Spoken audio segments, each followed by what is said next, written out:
Hey kindergartners, today in math we talked about the number 0. And we talked about the number 0 being extremely important because it is nothing. And when we're counting, we're starting with nothing. We are taking from nothing and adding 1 or added 2 or adding 3. So when we're counting, we start with 0 and go 1, 0, 1, 2, 3, 4, 5, 6, 7, 8, 9, 10.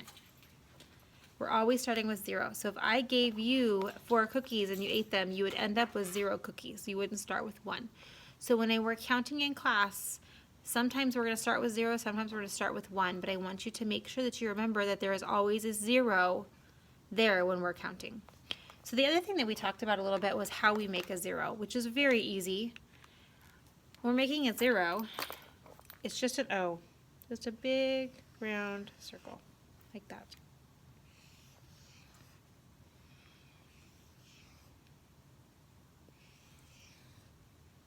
And then if I erase all those, I have 0 zeros. So your challenge is to see how many zeros you can get on your whiteboard. A couple friends got 4, a couple friends got a whole bunch because they made them really small. So you can make them this big, you can make them this big. Just see how many zeros you can get on your paper.